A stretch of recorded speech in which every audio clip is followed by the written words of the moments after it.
What about this, though? Rachel Reeves says there were too many budget leaks. Wasn't she the one responsible for them? We are witnessing the spectacular implosion of the government's carefully constructed narrative, a political collapse so profound that the partnership between the Prime Minister and his Chancellor is now openly shattered.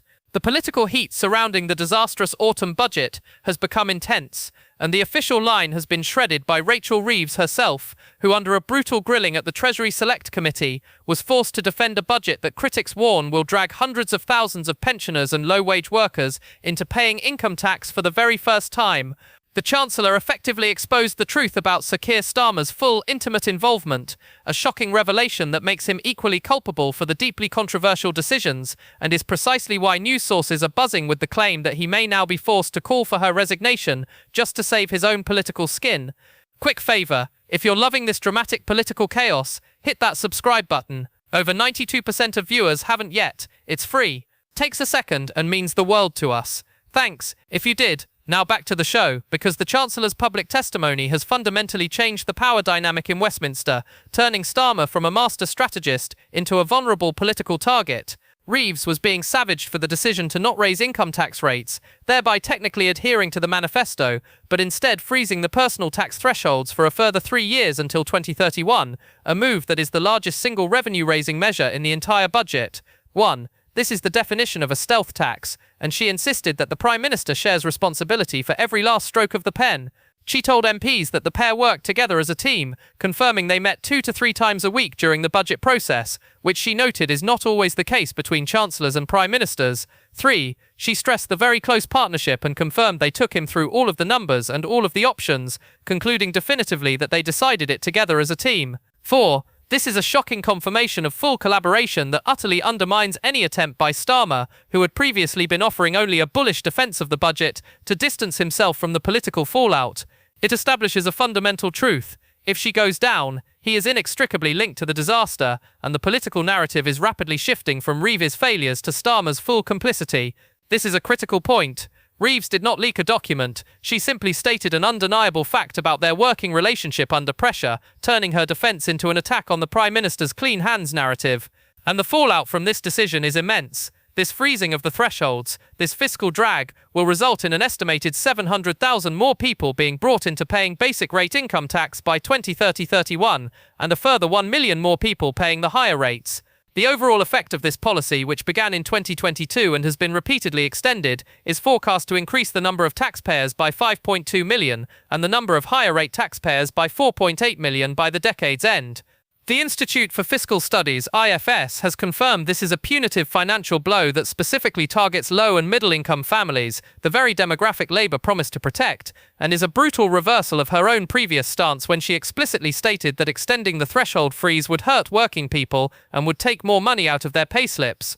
6. The Resolution Foundation argued that sticking to the manifesto tax pledge has cost millions of low to middle earners who would have been better off with their tax rates rising than their thresholds being frozen, highlighting the punishing impact on those earning below £35,000. It also means that, for the first time since its introduction, every pensioner who receives the full new state pension will be a taxpayer by 2027-28, creating an immediate and unwelcome administrative burden for millions of older citizens. 7. The scale of this stealth tax is mind-boggling, effectively extracting an estimated £66.6 billion a year from taxpayers by 2030-31, proving that the Prime Minister has presided over the largest tax-raising measures since the Second World War. This devastating policy is paired with the fact that the Office for Budget Responsibility, OBR, has confirmed that the entire package of tax hikes, the 2 biggest tax-raising budgets in UK history, does not contain a single measure with a positive growth impact by 2030, a deeply embarrassing admission that undermines the central economic strategy of the government. Former Treasury Minister Dame Harriet Baldwin argued that Reeves's revealed preference now is simply to hike taxes a lot and harm growth, saying the impact of the speculation alone had a real-world impact on mortgages, pensions and decision-making. Reeves desperately defended her decisions by saying she was told of a £22 billion black hole in public finances when she became Chancellor, forcing her hand to raise taxes to build up fiscal headroom.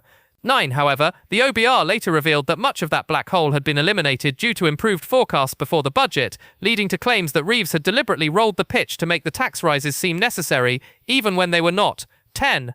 This is where the scandal deepens. The government has been accused of inventing a crisis or at least massively exaggerating its size to justify tax rises that are overwhelmingly unpopular. Critics like Kemi Badenoch have openly accused Reeves of misleading the country, a charge the Chancellor has vehemently denied, insisting she was honest and frank about the need for taxes to rise in the context of a £16 billion productivity downgrade.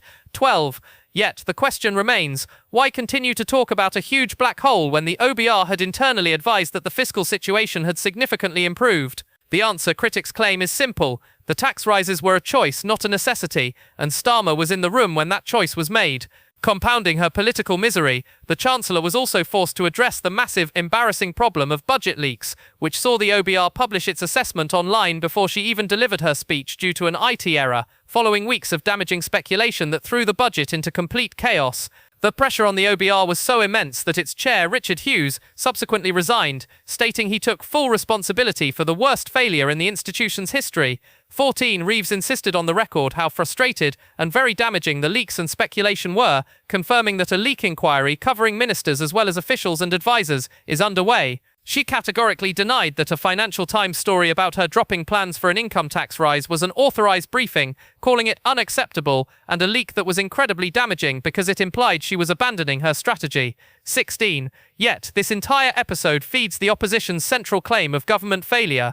Shadow Chancellor Sir Mel Stride attacked her conduct by saying the government's failure can be distilled down to just two words, deceit and incompetence, and cited the direct consequences of the increase in national insurance, claiming about 90,000 jobs in the hospitality sector alone had been destroyed as a direct result of the government's fiscal decisions.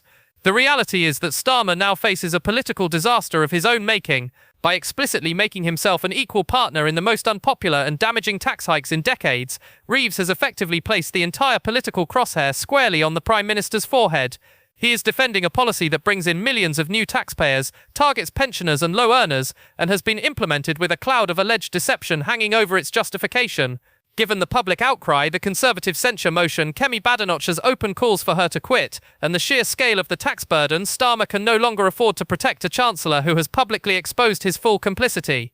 If he allows her to stay, every future complaint about the tax burden is a direct complaint against him. If he forces her out, he can claim a reset and an attempt to restore accountability to his administration.